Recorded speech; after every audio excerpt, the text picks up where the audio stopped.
So today I've got something a little bit different from usual. I have the TONOR TC20 XLR condenser microphone. This is a studio-like microphone for only 60 euros, but let's open the box and see what's in there.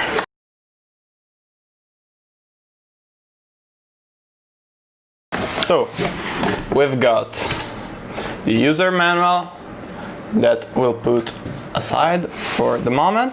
We've got, of course, the microphone itself, which we're going to have a closer look later. Let's leave this here. Then we have the bow arm. Let's place it here. We have the desk clamp, which is really solid, and it's made out of steel. It supports the arm supports up to 1.8 kilograms, and the desk clamp is 4 times bigger than usual clamps. You can see it by yourself. This is pretty massive, and it should be super stable. We'll check it out later. Then we have the shock mount, which feels really good, I'll have to admit it. Then under this we have the pop filter, then a microphone cover, and the cable from XLR, female to male. The materials feels really nice, even by of the microphone itself. It feels really solid, and the arm support seems really precise. We'll check it out later, but it has this really long spring, which this is what helps the most to the stabilization. That's why I say this, and it shouldn't occupy a lot of space on your desk, even if we should only see this part on our desk, which is the clamp. And the clamp itself, it's pretty big, but the part on the desk, it is not. So that's nice. Before talking about the audio, it's important to know that being a condenser microphone, you need an external power source for it, of course, which can be a phantom power, as I'm using, and a mixer, an audio interface, or a preamp, something like this. But let's replace the user manual here and let's begin mounting it. We could be taking control,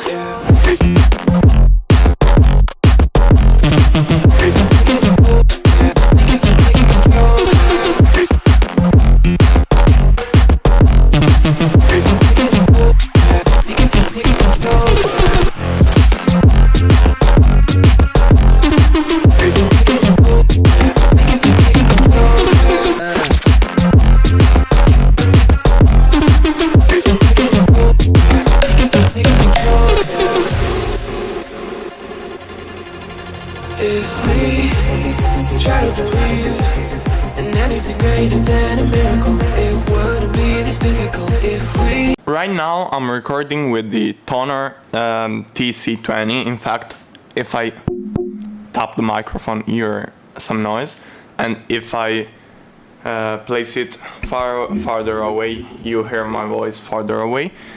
But let's talk about the audio and how it is possible to be so good for only 60 euros.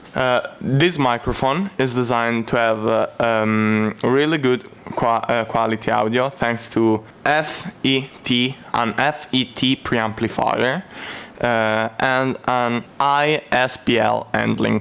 What does this mean is that you need to reach really high levels until you hear some distortion from this microphone. This microphone adopts a cardioid polar pattern. But what's a polar pattern, you might ask?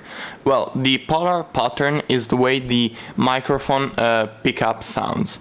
This microphone picks up sounds mostly from the front, from the sides, but not really from the rear, because you can hear now it's pretty different, the voice. This is really nice, especially if you have some background noises that you don't want your microphone to pick up.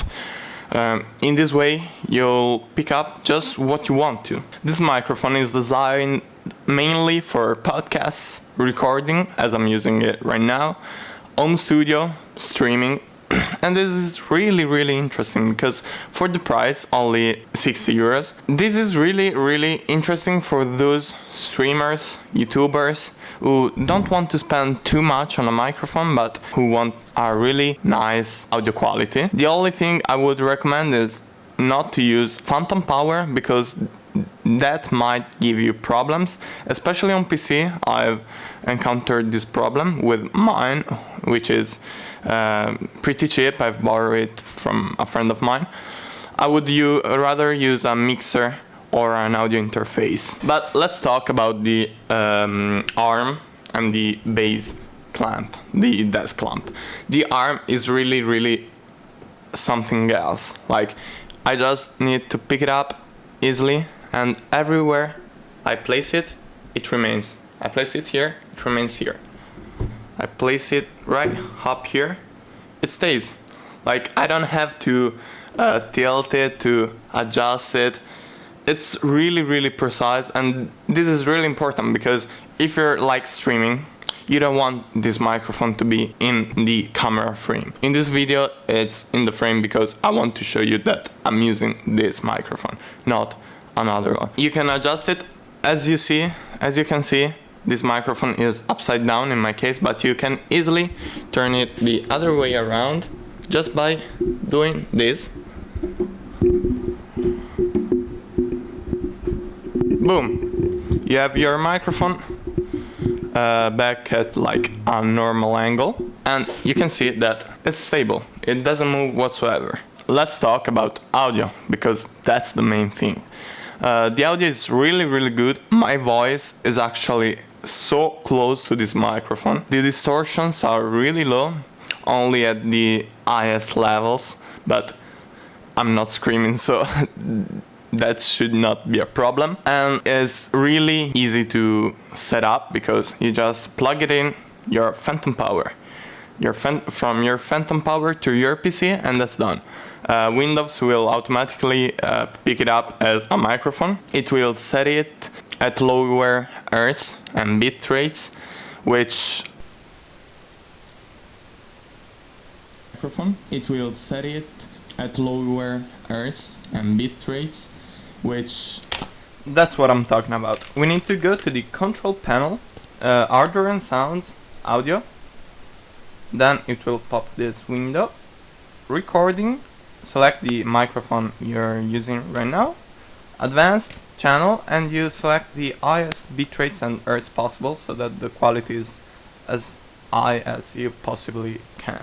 I recommend to higher them because higher bit rates and higher hertz grants a more professional-like audio, and that actually can change a little bit the sound of the microphone, and better, of course. So let's make a recap about pros and cons. Starting from the pros, great audio quality, really easy to set up, not expensive whatsoever. The arm is really solid, it can take every angle you want to.